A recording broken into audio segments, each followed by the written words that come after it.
presidente.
Ahí sí.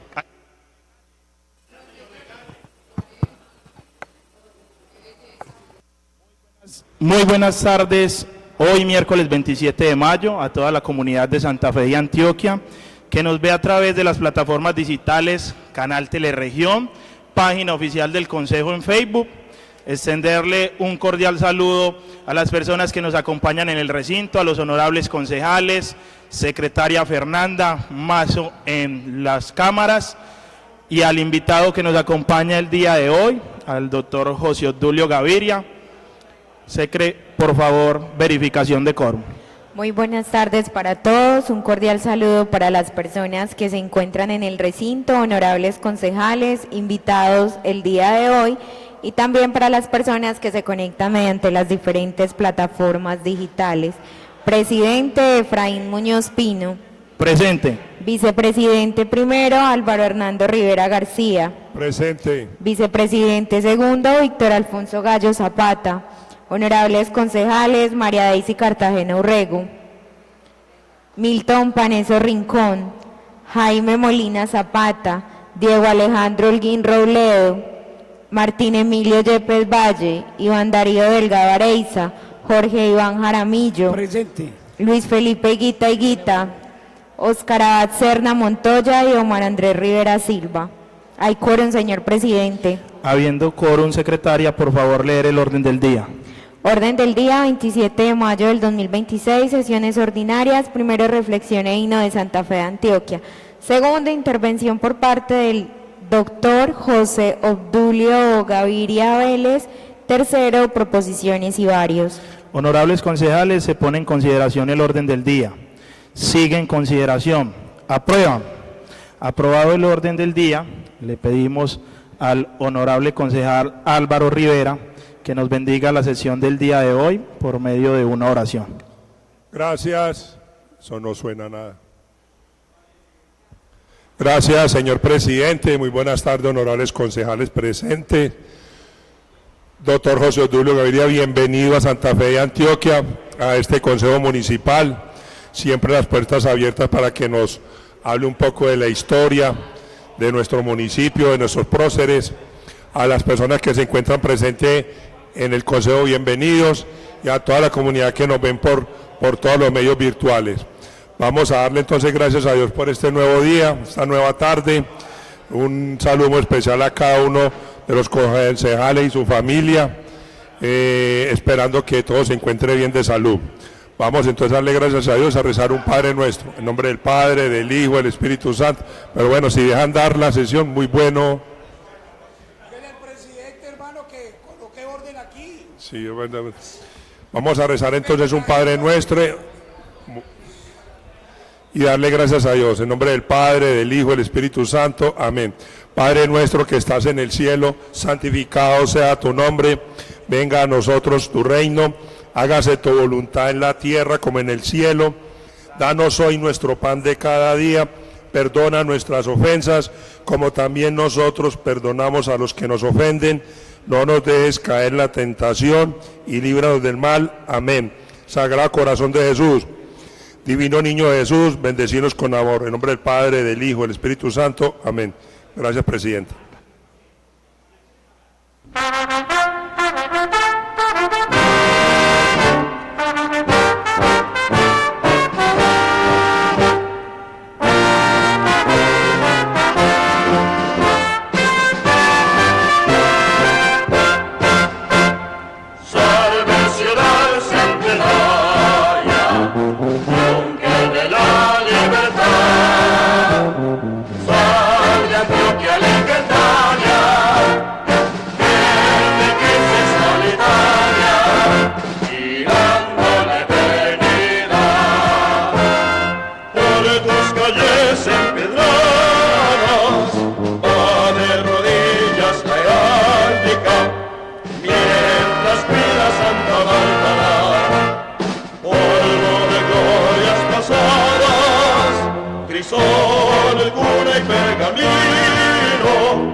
Segundo, intervención por parte del doctor José Obdulio Gaviria Vélez.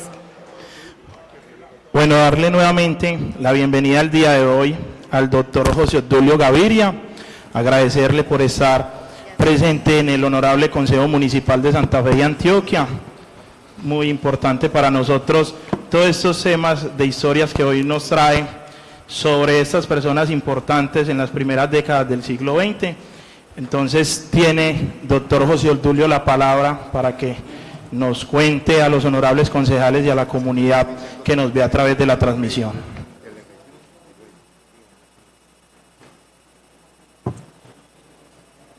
Muchísimas gracias, señor presidente, junta directiva, concejales y auditorio en las redes sociales. Quiero dejarles hoy, mediante una charla de unos 30 minutos, una idea. La política requiere pensamiento, la política requiere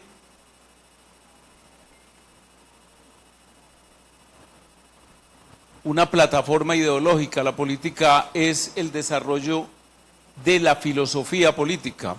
Y la política en sus instrumentos es el desarrollo de la ciencia política. Lo que pasa es que en determinados momentos y en determinadas, épocas y en determinados territorios, la política se confunde solamente con la manipulación electoral y con el oficio público. Entonces, esta conversación o charla de hoy quiere hacer el siguiente contraste.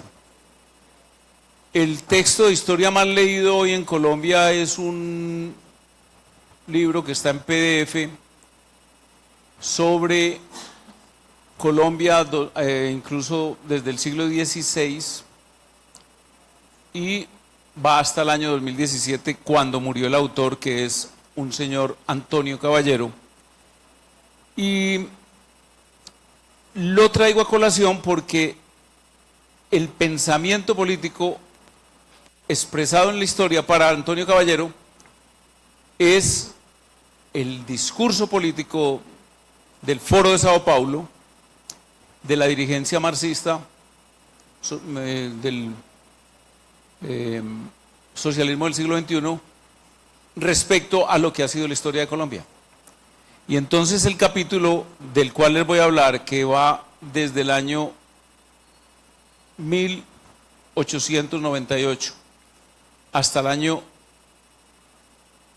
1927, podría darle elementos para ver la historia de Colombia de una manera totalmente diferente, positiva, crítica, eso sí, y con consideraciones de fondo sobre los errores y los aciertos.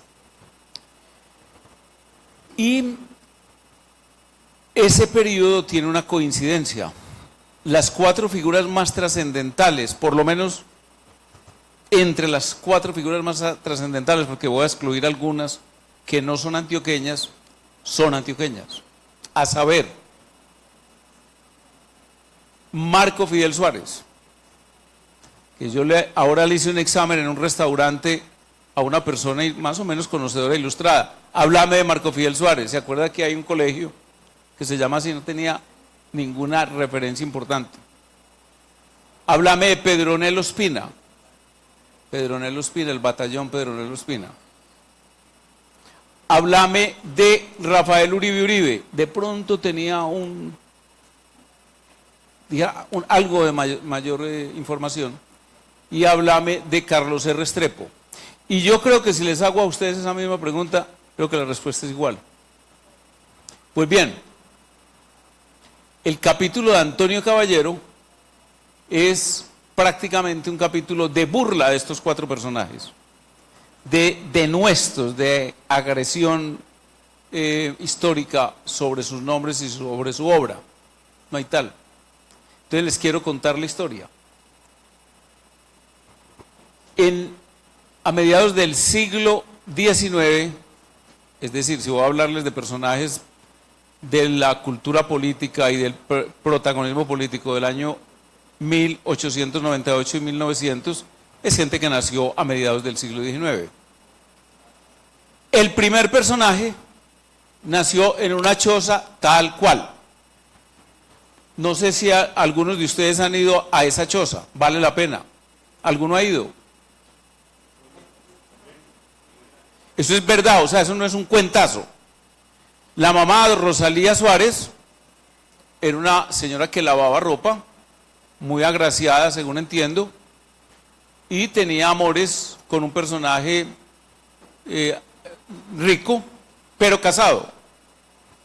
Tuvo su hijo allí, veló ahí mal que bien con él, no mucho, fue una madre soltera y muy sacrificada. No le vamos a hacer juicio al papá, está bien.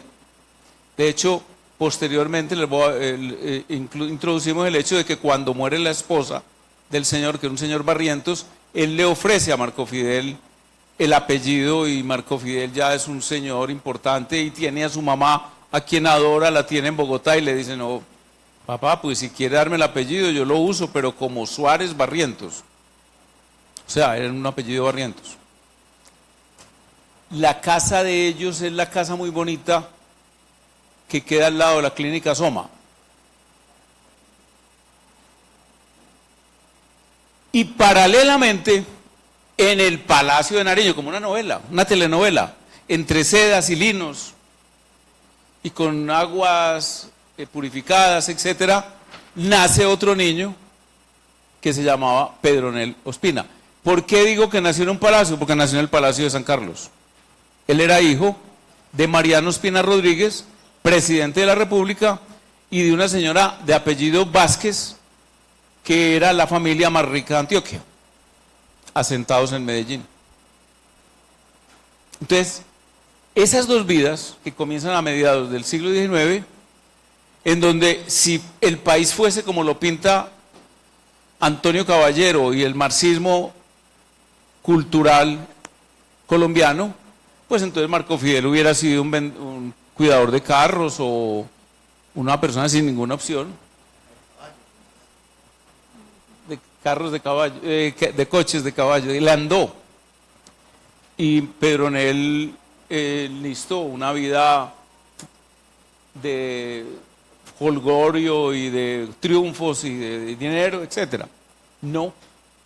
Esas dos vidas se encuentran en el año 1890, adivinen en qué. No, en La Ceja. Y luego se fue para el de Medellín y luego para Bogotá. No. Le echaron carreta, no, él no estuvo aquí. Les decía que en 1890 se encuentran, adivinen en dónde, en qué, en el gabinete, como ministros, en el gobierno de, en ese momento, Holguín. Y luego entra en acción otro personaje muy interesante, Carlos C. Restrepo. Carlos C. Restrepo, una familia pudiente de Medellín, su padre fundador de Andes, y han abierto fincas cafeteras. Todos ellos, los que estuvieron en negocios, son realmente los fundadores de la industria cafetera. Pedronel, que trae de Guatemala unas cepas mucho más productivas y además tecnología o técnica más bien de procesamiento o de servicio del café. Y Carlos C. se destaca por lo siguiente: es un gran empresario antioqueño, pero además es un gran intelectual. ¿Y cuál es su alter ego intelectual? Pedronel. Y entonces, por ejemplo, un debate sobre la literatura colombiana en Medellín, en una tertulia que se volvió muy famosa. Y estaba Pedronel, estaba Carlos C., estaba Tomás Carrasquilla, no estaba Marco Fidel, porque Marco Fidel se bogotanizó.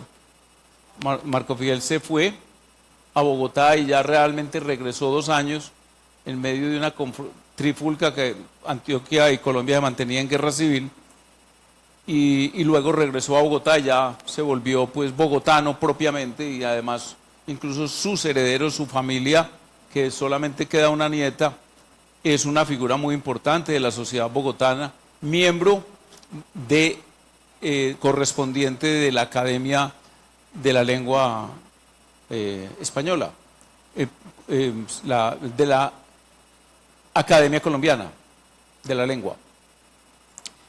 Y entonces, en la discusión de la tertulia, se plantea lo siguiente: ¿por qué en Colombia no hay literatura urbana? Toda la literatura era rural o histórica o algo, pero no había literatura urbana. Y se discute y ya entran ahí todos los personajes, una discusión muy rica, muy interesante, muy antioqueña. Y Tomás Carrasquilla dice: yo la voy a escribir la primera, y escribe los Frutos de mi Tierra, que es realmente una, no sé si la han leído, pero efectivamente es literatura urbana de Medellín, ubicada en las calles, por ejemplo, la actual calle Bolivia, Caracas, el actual Parque Bolívar.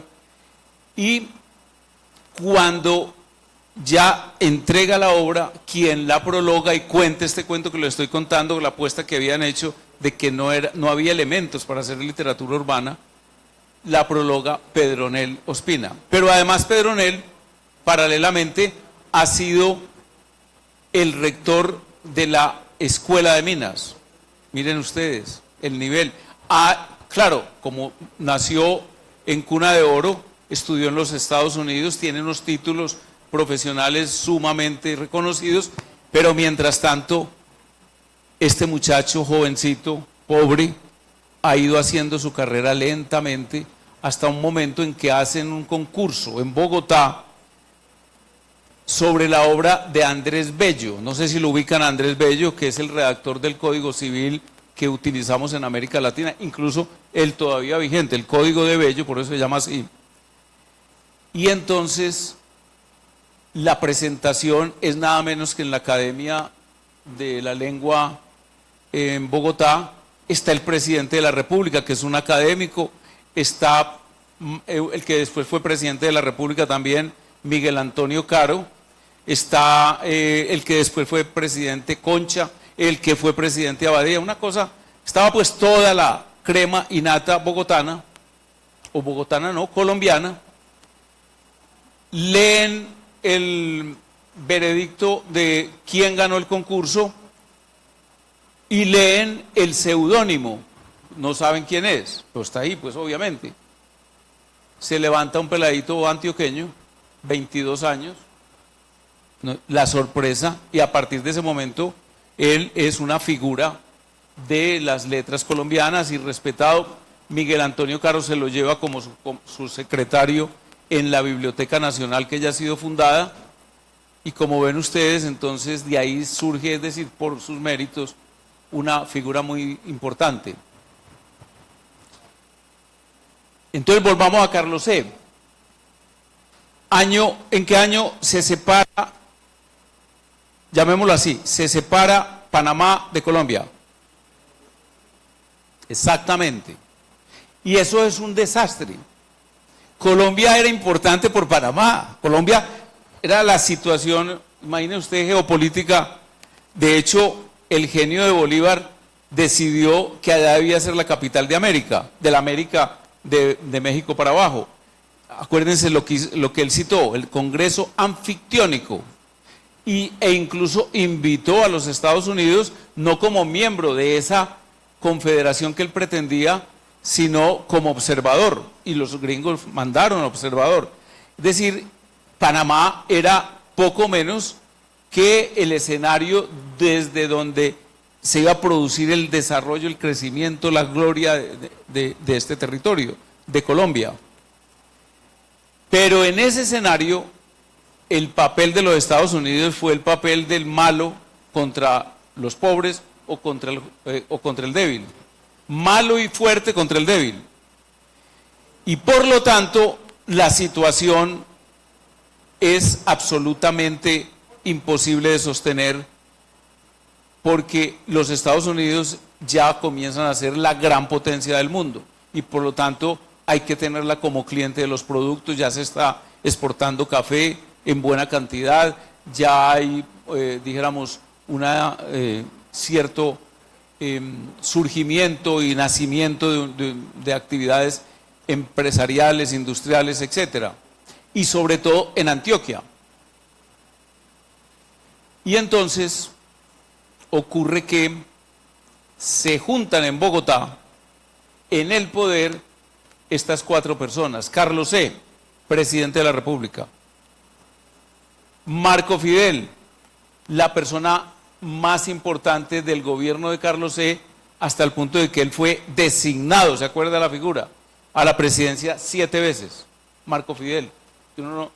O sea, de mal político tampoco, porque a nosotros nos lo pintan es como un tipo con bonete, porque como era muy católico y con sotana, y se burlan de él, y se burla a Antonio Caballero, pero alguien que logró 7 elecciones como designado a la presidencia de la República no puede ser el tonto que ellos mencionan.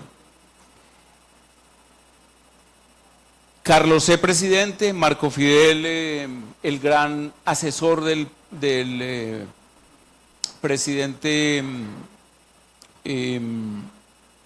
Carlos C., y un dirigente liberal que dirigió nada menos que la guerra de los 1000 días contra ellos y que ha producido uno de los documentos más bellos, que vale la pena que los busquen ustedes en internet, sobre la paz en Colombia y cómo él participa en las firmas de los tratados de paz, que así se llamaron, y en la formación de la paz, hasta el punto de que él fue quien se inventó el famoso Batalla de las Flores de Barranquilla, con el alcalde de Barranquilla. Se llamaba Rafael Uribe Uribe, también nuestro paisano, nacido en Valparaíso, algo bogotanizado también porque él prácticamente tenía negocios, pero no tenía mucha actividad intelectual, no aparece en los anales de la pequeña política antioqueña, como sí Pedronel y como sí Carlos E.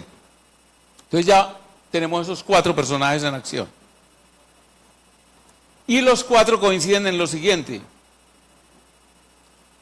vamos a hacer un acuerdo con los Estados Unidos.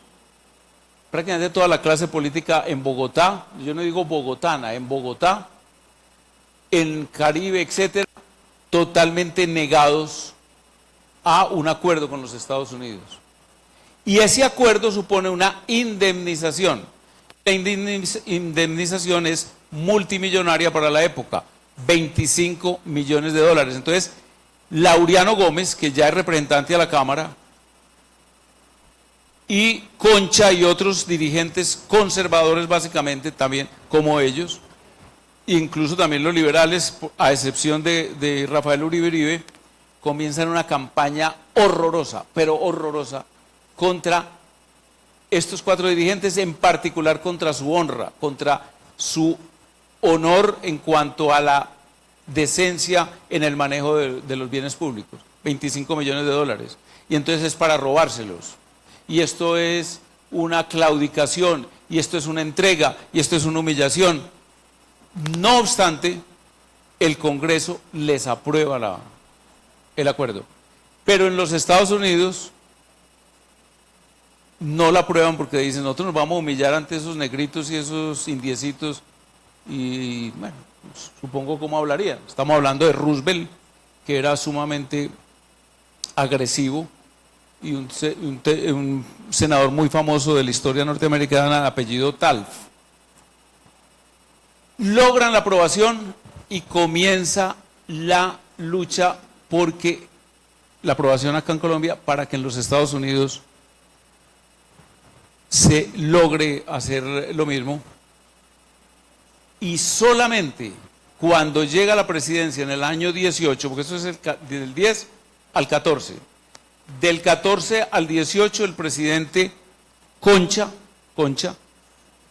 totalmente desinteresado del problema, imagínense ustedes, semejante tema, y el 18 logra la presidencia Marco Fidel Suárez. Y ahí se reúne otra pléyade de antioqueños muy importante. Además, ya ha sido asesinado en el 14 Rafael Uribe Uribe, una figura brillantísima de la historia de Colombia, que los llamo a que escudriñen su legado y su pensamiento. Yo estoy preparando, ya lo tengo listo, ya está cerrada la parte de edición en Planeta, un libro sobre magnicidios, incluyo, y es tal vez es tal vez al que más páginas le dedico, a Rafael Uribe Uribe, y a su obra, y a su pensamiento, y a su manera de actuar.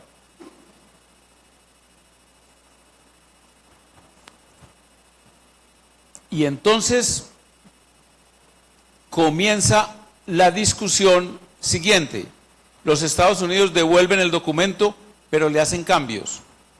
Uno, que no piden perdón, porque el documento inicial pedían perdón. El que logró, como les digo, Marco Fidel, con el presidente Carlos R. Restrepo, y Pedronel, Pedronel era el embajador en los Estados Unidos, lo echaron. Es tal vez uno de los únicos embajadores que los Estados Unidos haya expulsado por la dignidad con la que él dio, o sea, con la que él defendió el regaño, o sea, que ellos pidieran perdón. Entonces hizo unas declaraciones que las publicó algún periódico, y los Estados Unidos lo expulsaron o sea, lo declararon persona non grata, terminó de embajador en lo que hoy es la Unión Europea, porque le tocó en Bélgica y los Países Bajos, Y entonces comienza el debate y oiga lo que pasa. Laureano Gómez y el grupo conservador y liberal, enemigos del acuerdo, prácticamente se centran en que ellos lo que quieren es 25 millones de dólares para echárselo al buche. Y entonces Marco Fidel, para que vean la personalidad de Marco Fidel, decide lo siguiente: aprueben el tratado y yo presento, no renuncio, sino me retiro de la presidencia, o sea, retiro voluntario, no renuncia, sino retiro voluntario, y nombren ustedes un delegado, eso se llamaba designado a la presidencia, lo que hoy es el equivalente a la vicepresidencia. Nombran a Jorge Holguín, se firma el tratado y adivinen a quién escoge Marco Fidel como candidato a la presidencia de la República para que sea quien maneje esos 25 millones de dólares. A Pedronel. El niño pobre y el niño rico se encuentran ya en ese punto. Y si ustedes recorren la carrilera que va de Amagá, o de Caldas incluso, hasta La Pintada, ustedes no van a ver sino placas. Se construyó un viaducto bellísimo en metal, o varios, tunelcitos chiquitos, no como el de la Quiebra, pero sí muy importantes. Se construyó en el periodo de Pedronel y en el siguiente, pero de todas maneras las obras se comenzaron a construir. Además comenzó a construir carreteras, que Colombia no tenía carreteras. Ustedes pueden creer eso. Colombia no tenía carreteras. Se trajo, ya existía la radio, es decir, la telecomunicación inalámbrica. Se trajo una planta que entiendo que es la planta actual de Chocontá. Pero además se trajo una misión educativa de Alemania para mejorar toda la formación de ingenieros, de técnicos, etcétera, etcétera. En fin, que es un momento de... bueno, por ejemplo, se trae una misión de expertos, que es una misión famosa en el mundo, se llama la misión Kemmerer, de la Universidad de Princeton. La pagan con esa plata, no es pues tampoco un gasto absurdo, y esa misión reestructura el Estado colombiano, crea y deja redactada la ley de creación del Banco de la República, de varios ministerios, incluso varias de las grandes edificaciones del centro de Bogotá que tienen que ver con lo oficial, como por ejemplo uno de los edificios más bellos, que es el viejo edificio del Ministerio de Agricultura, son resultados de esa gestión. Y para terminar, entonces les cuento lo siguiente: esas dos vidas paralelas que protagonizaron semejantes proezas administrativas, políticas, y además dejaron una huella tan profunda en el pensamiento colombiano y en nuestra formación política, que ambos tenían esa característica de ser lo que llamaríamos técnicos, etcétera. Culminan su vida, el uno en Bogotá y el otro en Medellín. El que nació en Bogotá muere en Medellín, el que nació en Medellín muere en Bogotá el mismo año. Y el año es el 1927. Como pueden ver, el año entrante celebraremos el centenario. Yo voy a presentar un proyecto de ley, vamos a ver Alfázar, usted aquí en qué votos, y el alcalde aquí nos ayude con la representante y el senador, porque hay que presentarlo de la bancada antioqueña, el centenario de Marco Fidel y de Pedronel como el año el año de Suárez y Ospina. Y ese año tenga ante todo este contenido. No vamos a presentar que entonces que hagan en Bellos, municipio natal, porque eso era un pueblo, eso no era un pueblo, eso era ni barrio, además era un pequeño caserío que se llamaba Hato Viejo. Les cuento por qué se llama Bello, no sé si ya hayan captado por qué. ¿Por qué Bello se llama Bello? Resulta que Claro, ya tienen un personajón de esos, presidente de la República, o en ese momento había sido, era ex canciller, él fue varias veces canciller, fue ministro de Educación, y entonces, como van a convertir a Hatoviejo, ya corregimiento, en municipio, le ofrecen a Marco Fidel el nombre Suárez, que hay varios pueblos de Colombia que llaman así, Suárez por él incluso, algunos, por ejemplo, creo que el de Cundinamarca es por él. Y él dice que acepta ese honor, pero entonces se llamará Bello, por Andrés Bello. Entonces mi propuesta va a ser la siguiente, o mi propuesta no, la propuesta que les voy a proponer a los parlamentarios, ya el gobernador está comprometido con eso, es que sea un año de agitación cultural, como ameritan esos dos nombres. Un trabajo histórico, particularmente con Teleantioquia, obviamente con la prensa antioqueña, con la Academia de Historia ya está muy comprometida también.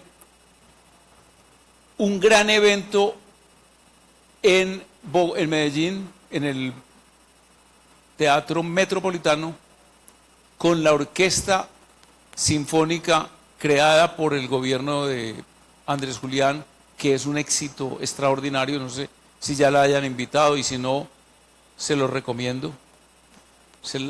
La traen a un concierto a precio de costo, es decir, no es mayor cosa lo que les vale, pero es extraordinaria, juvenil realmente, pero no es juvenil, sino que coincidencialmente es porque la gran mayoría son muy jóvenes, pero la directora, por ejemplo, es una señora ya mayor, 50 años, no sé, y hay algunos de los músicos también mayores, pero es una orquesta extraordinaria, una solemnidad en cuanto a un discurso del gobernador de Antioquia reivindicando, tanto en el acto que hagamos acá como el que hagamos en Bogotá, puede ser en el Teatro Colón, escenario de muchas de esas luchas que dieron Marco Fidel y Pedronel, una idea que hay que adelantar y hay que meter en el corazón y sobre todo en el cerebro de todos los colombianos. Colombia no puede seguir siendo el país centralista que es hoy, no puede serlo. Aquí estábamos hablando ahora de un amigo de nosotros que está recibiendo una notaría en Dabeiba hoy, y si no viene, acuérdese la figura del 100 años de soledad, unos señores vestidos de negro llegados de Bogotá, no hay quien les reciba la notaría. Para que reciba la notaría y la entregue, tiene que venir un señor de Bogotá. ¿Ustedes pueden creer eso? Y eso es un ejemplo, simplemente, del sistema centralista que creamos y que en buena parte, por lo menos Carlos E. intentó corregir, en buen grado. Ni qué decir de Rafael Uribe Uribe, que era federalista. Y culminar ese evento con una presentación ya rigurosa, teórica, bien formulada, de una reforma constitucional, es decir, que de los estudios, de los simposios, de los trabajos que se hagan alrededor del año de Suárez y Mariano y Ospina, salga una plataforma descentralista, autonomista. ¿Ustedes cómo la están llamando? Autonomista. Una plataforma autonomista para Colombia. Eso es como el cuento que les quería echar hoy y que dejo a consideración de ustedes, y si se animan, que pongan al alcalde y al consejo en la tónica de año de Suárez y de Ospina. Muchas gracias. Muchas gracias, doctor José Obdulio, por todos estos temas de historia y de relevancia que tenemos que aprender de nuestro país y que sirven tanto para todos y cada uno conocer la historia. Le queremos dar también la palabra y la bienvenida al doctor Alfázar González, que nos acompaña también en el recinto del Consejo. Sí, muchas gracias, señor presidente, señores de la mesa directiva y honorables concejales. No, yo tengo varios problemas. Uno de ellos es que soy a veces muy imprudente, y yo voy a cometer una imprudencia acá con el doctor José Obdulio. Él me la va a reafirmar o me va a corregir o me va a enseñar. pero es que al él hablar de estos personajes, un personaje de esos, aunque varios, rebotan en Santa Fe de Antioquia. Entonces, quiero como compartir 2 o 3 cosas. Por ejemplo, Mariano Espina Rodríguez, el fundador del Partido Conservador, esa familia no era antioqueña, esa familia es de Huasca, Cundinamarca. Y él fue un conspirador septembrino en la época en que quisieron matar a Bolívar, en septiembre de 1828. Lo derrotaron porque lo iban a condenar a muerte, a pena de muerte. Y se vino y se refugió en Antioquia, fundamentalmente por las tierras del norte, Santa Rosa, de esa zona, en la minería. Esa zona ha sido muy minera. Se refugió ahí y se escondió ahí, si se quiere, del poder bogotano. Y su señora Enriqueta Vázquez, que el doctor José Obdulio señala, ellos tuvieron unos hijos, además de Pedronelo Espina. Lo que yo no recuerdo es si su primera señora tuvo unas hijas. Esas hijas él las mandó a pasear acá a Santa Fe de Antioquia, 1870 y qué sé yo, aquí a Santa Fe de Antioquia. El abuelo de Guillermo Tascón Villa era dueño de una finca aquí junto al río Cauca, por Obregón es corregimiento, no. Obregón es corregimiento, no. La vereda de Obregón, aquí en Obregón. Resulta que esas hijas de Mariano Espina Rodríguez, hermanas del presidente Pedronelo Espina, se fueron a bañarse al río. Y se pegaron de unos bejucos. Y esos bejucos se reventaron y al día de hoy no las han encontrado. Hay una crónica preciosa, bella, de Vives Guerra. ¿Cuál es el nombre de Vives Guerra? Julio Vives Guerra, pues el seudónimo, donde describe, como suele hacerlo el mejor, que es Julio Vives Guerra, el episodio del ahogamiento de las hijas del presidente Mariano Espina Rodríguez, ahí en Obregón. Yo he tratado en estas cosas de montar una especie de ruta turística, la ruta del ahogamiento de las hijas del presidente. Y he encontrado todo el apoyo en el alcalde y en la Secretaría de Turismo y en la Secretaría de Desarrollo Económico, pero no la hemos podido validar, consolidar. Pero bien vale la pena pensar en esa, y ese Obregón está lleno de historia. Entonces, más o menos, yo creo que de la primera esposa, porque él tuvo 2 esposas. Además, correcto, entonces es Ospina Vázquez, las 2. Cuando él se enteró por carta, por supuesto, de que se le habían ahogado las 2 hijas, simplemente lo que dicen los seres grandes en la vida, los seres superiores, pues sí, mi Dios me las dio y mi Dios me las quitó. No tuvo otra respuesta el presidente Mariano Espina Rodríguez. Carlos R. Restrepo. Tengo una crónica que yo no sé cómo me llegó a mí, que me la pidió el Museo Juan del Corral, de Carlos R. Restrepo, siendo un hombre muy joven, 1890, tenía 28 años. Hizo una correría de Titiribí a Ansá en mula y cogió una balsa de Ansá a Santa Fe y Antioquia. Y él describe en esa crónica todos los episodios que vivió en esa travesía. Es una balsa frágil. Y entonces la gente le recomendaba, no, doctor Ospina, váyase en la mula paralelo al río Cauca. No, yo me voy en esa balsa. Y se vino a Santa Fe de Antioquia y ahí en el paso estuvo buscando el inicio para disfrutar las fiestas de los Diablitos aquí en diciembre de 1890 y qué. Por ahí tengo la crónica, bien importante eso. Hablando de estos personajes que el doctor José Obdulio nos recrea en la historia de Antioquia y de Colombia. Rafael Uribe Uribe. Rafael Uribe Uribe tuvo una tía que se llamaba Rita Uribe.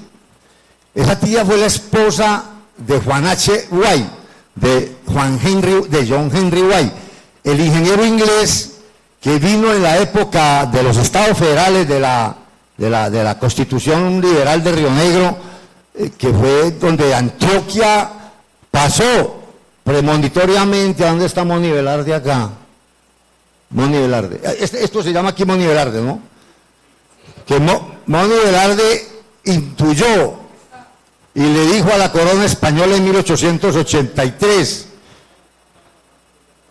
estoy en la provincia más atrasada del reino, llena de riquezas, y algún día será la más adelantada del reino. Pues no se equivocó. Con la Constitución de Río Negro, Antioquia dio el salto hacia adelante. En buena parte, todos estos episodios que el doctor José Obdulio narra son producto de esa Constitución. Si esa Constitución no hubiera existido, estábamos más amarrados. Es decir, estábamos tan amarrados que esos personajes muy seguramente no habían tenido la brillantez que el doctor José Obdulio nos recuerda y nos enseña en el día de hoy. Es que Moni Velarde es gobernador, o sea, más bien un oidor o adelantado del gobierno de Carlos III, que es un gobierno muy progresista. Inclusive esa época se llama la Ilustración y se considera así, la Ilustración española. Entonces, eso que él observó, no se quedó mirando y criticando y regañando. Trazó un plan de estudios y fue la primera región de América Latina que tuvo un plan de estudios para hombres y para mujeres, con escuelas para niños y para niñas. Y eso tenía, no mixta, y eso tuvo un efecto enorme en el despegue de Antioquia, además de muchos otros. Por ejemplo, ustedes deben tener aquí muy presente la figura del llamado dictador Juan del Corral, pues Juan del Corral no era de acá. Juan del Corral era momposino, pero era toda una estructura, dijéramos, un ecosistema de producción tanto minera como de ganado y de comercio que generó esas migraciones. Pero la verdad es que yo creo que a Juan del Corral hay que reivindicarlo como un hijo de Antioquia. ¿Cómo lo tratan ustedes acá? Sí, se le trata así. Fundador de Antioquia. Ajá. Entonces Rafael Uribe, Rita Uribe, su tía, era la esposa de John Henry White, el que trajo el apellido White a Colombia. Se instaló, él trazó parte de Medellín, ahí San Juan, hacia las Mellizas en Buenos Aires, algunas calles de Medellín las trazó el ingeniero, se lo trajo Mosquera de Nueva York, pero mandaron a gerenciar la mina de oro de Frontino, que era la región más productora de oro en esa época en Antioquia. Y allá tuvo 12 hijos, con Rita Uribe y Uribe. Rafael Uribe fue a visitar 2 veces a su tía, a Frontino, entre Frontino y Abriaquí.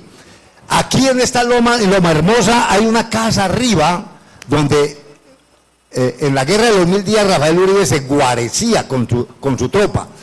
Yo no sé, ustedes me van a ayudar y me van a poner a consultar.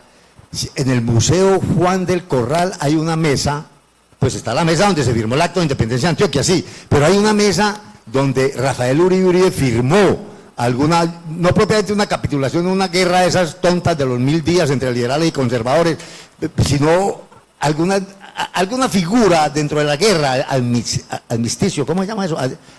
Un armisticio o alguna articulación de ni vencedores ni vencidos. Ahí debe estar esa mesa. Ok, entonces mire cómo esos 3 personajes, yo no sabría decir Marco Fidel Suárez, yo tenía entendido que él había estudiado aquí en el seminario mayor, aquí donde está el seminario mayor, pero me han dicho que en el Santo Tomás, me han dicho, bueno, Pedro Justo de Ríos sí estudió ahí, tenía esa idea, pero si no, el hecho, por lo menos esos 3 señores personajes que el doctor Obdulio nos comparte en el día de hoy, tuvieron que ver con esta querida ciudad. Eso es el que quería compartirles. Tiene la palabra Jorge Iván Jaramillo. Buenas tardes, pero ahí también hay unos personajes aquí en Santa Fe de Antioquia que de pronto no fueron mencionados por parte de ustedes, como Juan Nepomuceno, como Juan Esteban Zamarra, que son personajes que fueron ilustres, uno de ellos en la Corte Suprema de Justicia, el cual era un personaje que era discriminado por su color, y que de verdad han sido olvidados en la parte de la historia, que se hicieron de la nada y llegaron muy alto a pesar de que en esa época, lamentablemente, hay que decirlo, se discriminaba mucho a la gente. Muchas gracias, señor presidente. La palabra concejal Omar Andrés Rivera Silva. Muchas gracias, señor presidente. Cordial saludo a los honorables concejales, a nuestros invitados Alfázar y al gran maestro José Obdulio Gaviria, a quienes nos acompañan en el estrado, a nuestra señora secretaria y a todos los que nos están viendo a través de los medios de comunicación. Es bien interesante lo que nos decía Alfázar sobre las hijas de Mariano Ospina Rodríguez. Eso es algo que aconteció en 1873 y la pregunta mía es la siguiente: ¿estaba Mariano Ospina en el exilio en Guatemala cuando ocurrió ese suceso? Y si se sabe si Pedronel Ospina tuvo alguna relación destacable con el municipio de Santa Fe de Antioquia. También si nos puedes ahondar un poco más de la tarea que desempeñó Rafael Uribe con los caficultores, porque entiendo que fue una persona que tuvo la visión de entender que el café era la herramienta que le iba a permitir a los antioqueños salir de la colonización. Entonces, a medida que hubo el boom cafetero, desde la administración central consideraron engravarla. Entonces, hay como todo un tema respecto a eso que me parece muy importante destacar. Nuevamente agradecerle su presencia en este sagrado recinto de la democracia y espero pues que esta no sea la última vez que nos visite por acá. Muchas gracias, señor presidente.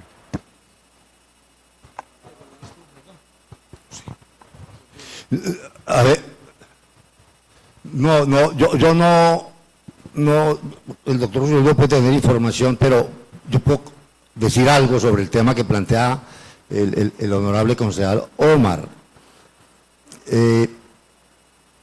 Yo no sabría si el viejo Mariano Ospina estaría en Guatemala exiliado en la época en que se le murieron yo tenía entendido que estaba acá en Antioquia. Lo que sí tengo claro el tema, y ustedes lo van a poder ratificar o si se quiere consolidar o revisar el viernes entrante en una buena conferencia que convocó el Juan del Corral, que me parece muy oportuna, porque he escuchado mucho al conferencista que invitaron, que es un gran conocedor de la historia de Antioquia, la recrea, es un antropólogo de la Universidad de Antioquia, la recrea la historia de Antioquia fabulosamente. Entonces esa conferencia nos va a dar luces sobre el tema del café, pero sí entiendo que Mariano Ospina Rodríguez es el protagonista de que el cultivo del café se haya consolidado en Antioquia. Un señor americano, de apellido Koch, o Moore, no recuerdo, Koch, empezó a sembrar café en Río Negro. El café entró por el norte de Santander, por el municipio de Toledo, el norte de Santander. Y empezaron a exportar el café por allá, por el Maracaibo, por el lago de Maracaibo. Pero para traerlo aquí a estas cordilleras de los Andes, en Antioquia empezó a ensayar ese gringo, ese mister es en inglés, entiendo, en Río Negro, tierra fría. No le dio, se lo llevó para Puerto Valdivia, para los lados de Valdivia, Puerto Valdivia, y tampoco le dio, se lo llevó. Entonces Mariano Ospina Pérez, Mariano Ospina Rodríguez, con esa evidencia empírica, se lo llevó para Fredonia, y eso floreció, y se regó el cultivo del café acá. Él en Guatemala conoció una familia muy cafetera. Hay una finca famosa en Venecia que se llama la Amalia, es que se llama una finca cafetera que la están recuperando mucho para el turismo. Esa señora se la trajo él, ya se volvió una empresaria y gran exportadora en mulas de café en Fredonia. Eso tiene que ver con el cultivo del café en Antioquia. Mariano Ospina Rodríguez. Rafael Uribe. Yo que soy campesino, yo que me levanté en el campo, yo que he sido agricultor, yo que sé lo que son las tareas hasta que la guerrilla nos echó de allá de la finca. Entonces uno encontraba el frío Uribe, ¿Y por qué el Uribe Uribe? Pues lo trajo Rafael Uribe Uribe. Entonces uno encontraba el pasto Yaragua Uribe, pero ¿por qué el pasto Yaragua Uribe? Por aquí lo veo. Porque lo trajo Rafael Uribe Uribe, del Brasil. Él fue diplomático en Brasil y cosas de esas. Entonces, y el café, por supuesto, si él nació en la hacienda del Palmar, el papá era un gran... Otra cosa muy importante, el ganado Brahman, pues el ganado indio. Lo trajo. Si quiere, préstame.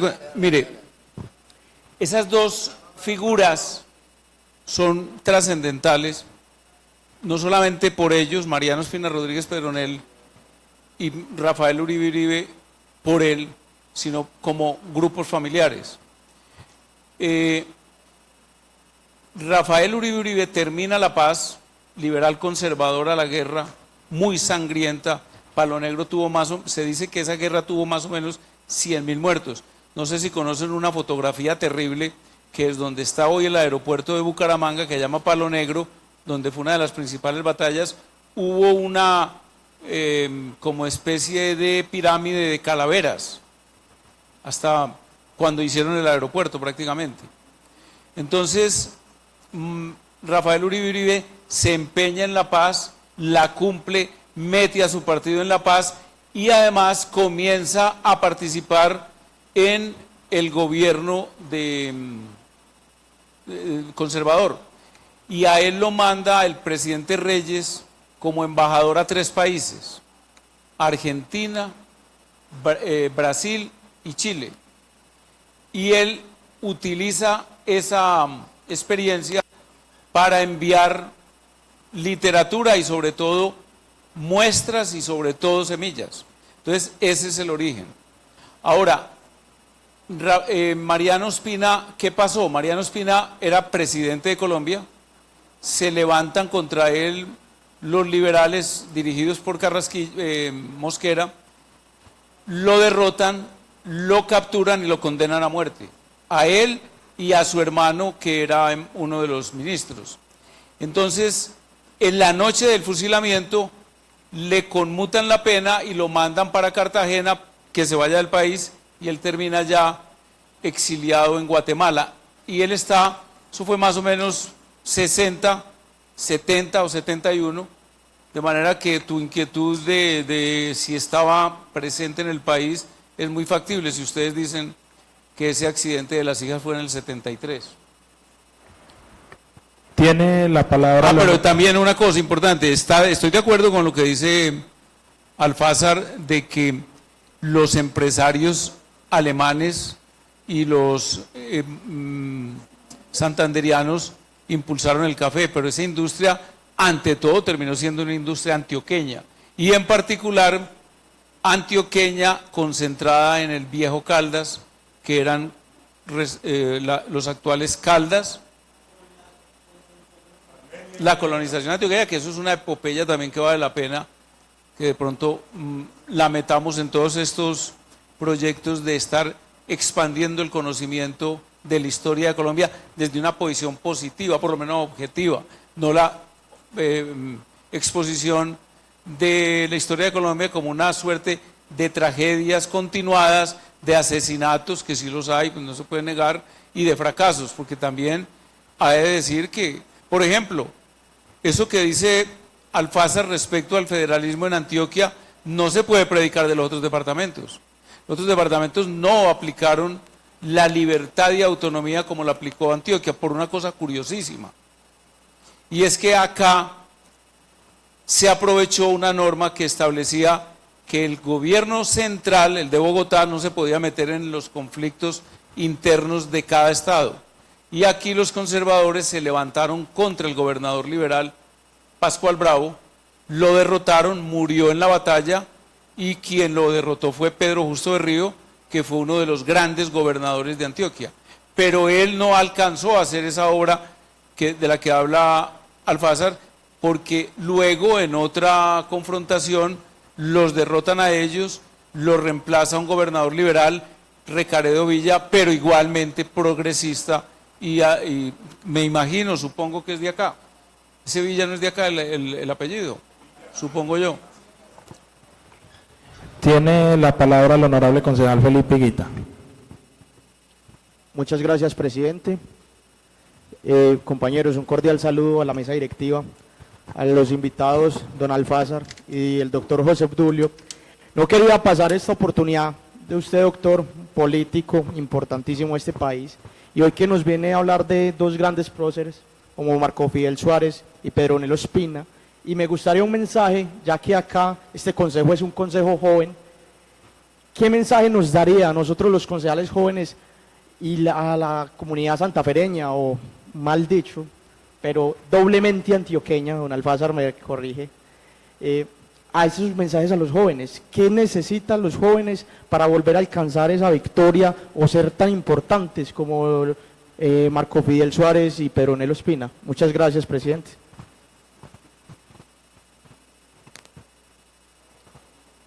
La política sin contenido ideológico, teórico, es activismo. Y el activismo es muy importante, pero se queda en eso, en la superficie. Las grandes transformaciones llevan siempre aparejado o son la respuesta a una idea, a un pensamiento político. Y creo yo que el elemento básico de ustedes es profundizar en la formación, dedicarle todo el tiempo que tienen todavía haciendo sacrificios familiares incluso para mejorar su formación, para expandirla, acrecentarla, volverla más amplia y más profunda.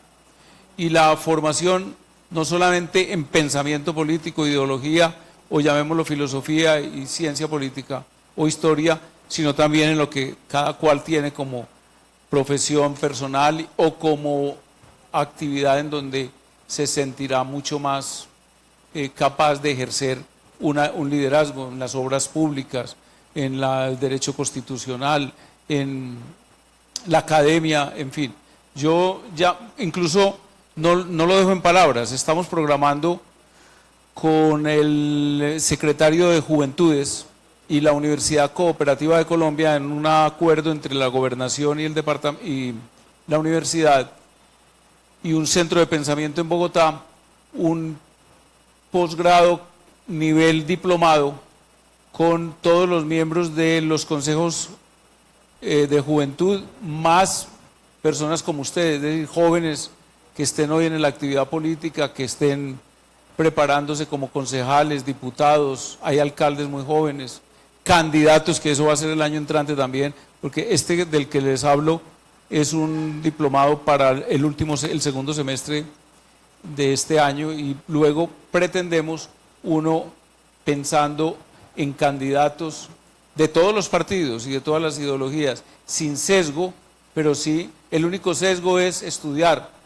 discutir con elementos, con argumentos y con capacidad de retórica y de aceptar el error o convencer mediante la aplicación de la retórica.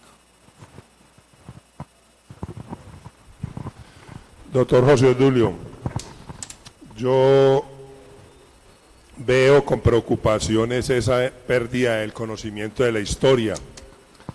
¿Qué podemos, doctor José Obdulio y Alfázar, para que los jóvenes en escuela, bachiller, en los colegios, volvamos a esos días tan importantes, de los días patrios, de los días de los que celebramos los próceres, la cual ya uno ve que se viene perdiendo esa importancia de estos días, de dónde venimos, y debemos de conocer esa historia?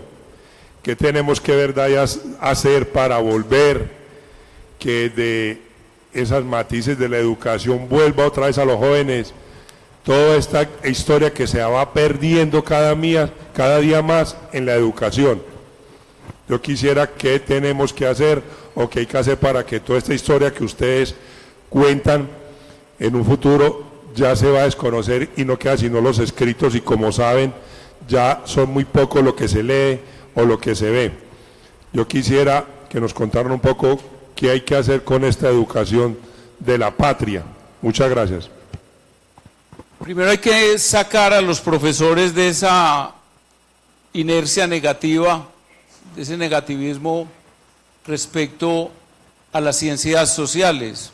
incluso en las universidades todavía muchas veces se habla de ellas como unas materias de relleno. Y la verdad es que en casi todos los países del mundo hoy la formación en historia es un gran negocio, incluso. Tanto medios audiovisuales, seminarios de temas específicos, personajes, biografías. De hecho, en la industria editorial, una de las ramas más rentables es la biografía y la novela histórica. La biografía de grandes figuras, que es historia, y la novela histórica. Es salir como de ese amodorramiento en que nos metió un poco las reformas de la década del 80, que estableció que el bloque de sociales era un bloque así amorfo, en donde no había profesor de historia, no había profesor de geografía. Hoy, por ejemplo, el tema geopolítico, no sé si lo siguen. Hay una pregunta que se las hago no por rajarlos, sino como para mostrar cuál es, dijéramos, el porcentaje de personas en el Consejo preocupados por un tema geopolítico mundial. ¿Dónde queda el Golfo de Hormuz? El estrecho, es Golfo y estrecho, sí. El estrecho en el Golfo.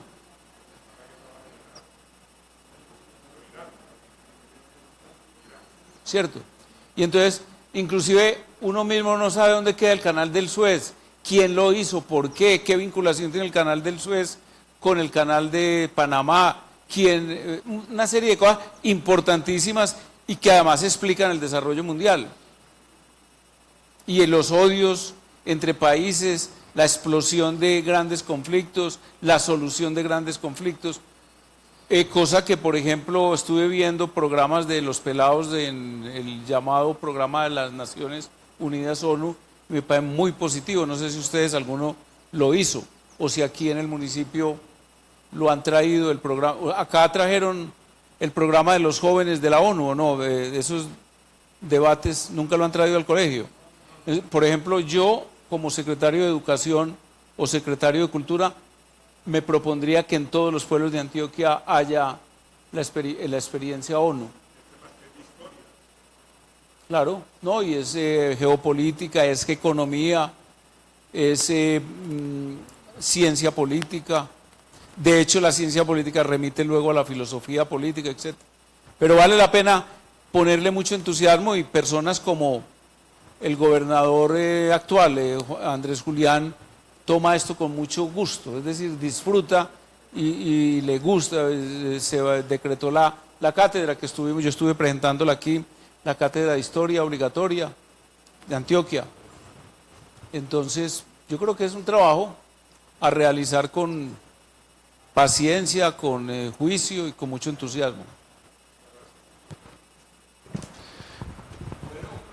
Bueno, agradecerle al doctor José Obdulio Gaviria por habernos acompañado el día de hoy en el recinto, también al doctor Alfázar González. Creo que son temas de interés donde cada día se aprende más, se adquiere más conocimiento sobre estos temas de historia, que también no solo han ayudado a que sepamos qué ha pasado con anterioridad en nuestro país, sino que nos ha mostrado qué es lo que ha sido la guía para orientar o direccionar estos procesos políticos y de crecimiento de nuestro Estado, y que son aún importantes reconocer para seguir ayudando a transformar nuestro país. Pues sabemos que estos grandes personajes de nuestro país tenían muy claro, con convicción, hacia dónde dirigía la productividad y el desarrollo de nuestro país, y nosotros también lo tenemos que tener así en cuenta. Entonces, agradecerle por aceptar esta invitación. Esperamos que no sea la primera ni la última que nos acompañe en el recinto del Honorable Consejo, y tiene los micrófonos del Consejo para que se despida de los concejales y de la comunidad, doctor José Obdulio y doctor Alfázar. No, perenne gratitud, muchas gracias, me siento muy halagado de estar. Me pongo a pensar que el mundo de cosas que se han dicho y hecho en este escenario y en este municipio, en esta ciudad extraordinaria, y entonces cada vez se siente uno más comprometido con ella. Ahí están en la Academia de Historia avanzando Alfázar para que usted se encargue de traerlos, en la historia de cómo fue transitando el centro del departamento de Santa Fe hacia Río Negro y luego Bogotá, Medellín. Y luego en la década del 50 más o menos, un señor muy interesante, muy importante, creador de buena parte de la planeación de Medellín, que era un señor Restrepo, Jorge Restrepo. Él fue el primero que habló de una ciudad con 3 pisos térmicos y ya la tenemos, una cosa muy importante.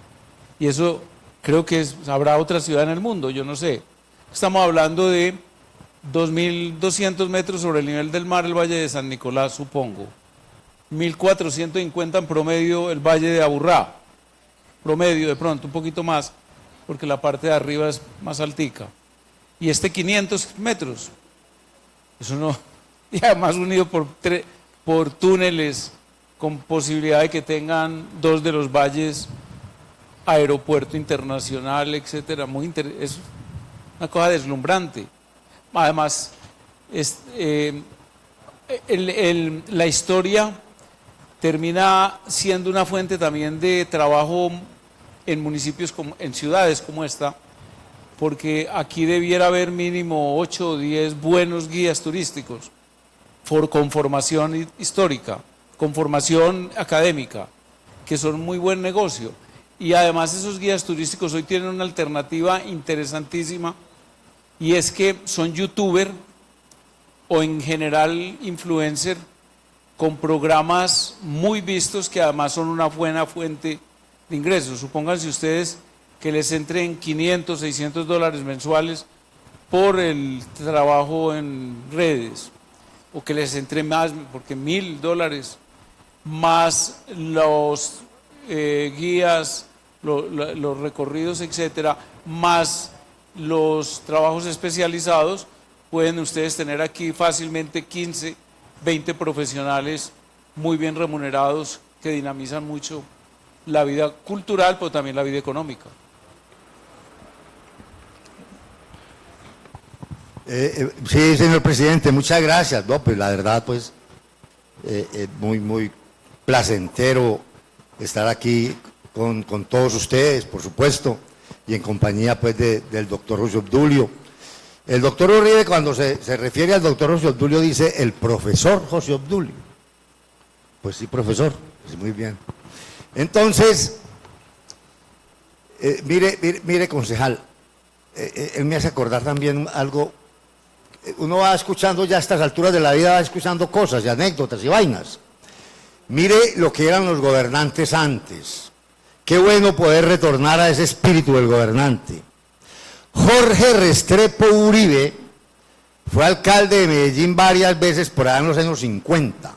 Dicen que es el gran planificador de la ciudad de Medellín. Un valle encerrado. Medellín, o el Valle de la Aburrá, es un valle encerrado. Antioquia es una tierra encerrada entre montañas. Y miren la significancia que tiene Medellín hoy en día en el concierto mundial, en el concierto internacional. Ya es una ciudad muy visible, no solamente por las circunstancias lamentables que pasaron por allá en la década de los 70, 80, 90, sino por los nuevos acontecimientos que va demandando el desarrollo del mundo. Me cuenta Héctor Quintero Arredondo, que trabajó en el sector financiero, quien también estuvo aquí invitado por el Consejo hablando de autonomía territorial, que estaban en el Parque de Río, en el edificio del Banco Popular, los herederos en vida con Jorge Restrepo Uribe, el planeador de Medellín, el que canalizó el río Medellín, el que planificó a Medellín, el que le dejó todo para el metro, para las vías, para la regional, para la autopista, para todo eso. Y que estaban allá, porque estaban quebrados, o sea, estaban casi que de ponchera. La familia estaba quebrada y don Jorge Restrepo Uribe estaba quebrado. Y que ellos allá discutiendo cómo iban a pagar las deudas y demás, y que el viejo Jorge Restrepo Uribe se fue y se para en la ventana ahí a mirar para el Parque de Río y a decir, Hombre, y a mí cómo no se me ocurre en esa época hacer los rieles en esta y en esta otra forma para el tranvía. Miren, le importaba un comino su fortuna, su dinero, le importaba, era el servicio público. Era comprometido con el servicio público. Esa anécdota me la contó el doctor Héctor Quintero. Primero. Segundo, la ciudad de Antioquia tiene mucho que aportarle, y de hecho le ha aportado al tema político en Antioquia y en Colombia. Usted me va a ayudar, doctor. Algún historiador de acá de Santa Fe de Antioquia dice que Antioquia fue república por ahí 3 veces. O no república, sino que en alguna forma fue independiente, ¿no? Con la primera constitución en Río Negro, la del 12. Luego con la independencia de Juan del Corral acá. La independencia definitiva de la corona española. Ese espíritu libertario que alentó Juan del Corral y que dio acá y que reclamó pues por toda la Antioquia grande, de la colonización antioqueña, el viejo Caldas, Antioquia la grande que llaman, es bien importante estarla estudiando. El doctor habla de la colonización antioqueña. Lamentablemente en el carro, yo no sé si te escuché, fue en el programa con el presidente de la Academia Antioqueña de Historia, que un gran escritor colombiano y antioqueño como Tomás Carrasquilla lo estudian más los extranjeros que los colombianos. Tiene expertos en Canadá, por ejemplo, en esa obra. Ok, el tema de la colonización antioqueña no lo estudiaron los paisas ni los colombianos, lo estudió un americano, James Parsons. Estudió todo el tema, esa epopeya inigualable en América Latina, la hicieron aquí los montañeros en Antioquia. En las montañas de Antioquia, en Antioquia la Grande. Y eso fue que James Parsons era el secretario de la Biblioteca de Texas, en Estados Unidos, y se vino aquí a trabajar, a investigar todo el tema de por qué Antioquia, por qué una tierra montañera, encerrada en montañas, por eso nos dicen montañeros, tenía una pujante industria en Medellín, en una zona... Porque en el mundo entero las ciudades en los puertos, a orillas del mar era donde se desarrollaban. Claro, el transporte fluvial marítimo estaba ahí, y aquí no, era punto de mula. Y como aquí si no se cultivaba el cacao había industria de chocolates, aquí como que no, si no se cultivaba el trigo aquí había industria harinera, como aquí que no se cultivaba el azúcar de manera industrial aquí había refrescos. ¿Quién es esa gente tan rara que hay en Colombia? Vayan, estudien ese tema. Eso todo ha surgido en virtud de la antioqueñidad generada en esta gran ciudad. Sí, señores, muchas gracias, Efraín, muy amable. Señor vicepresidente. No se nos vaya a ir, doctor José Odulio, un momentico, terminamos, que ya vamos a terminar. Muchas gracias, doctor José Odulio Alfázar, por este pequeño recorderis de la historia de Antioquia.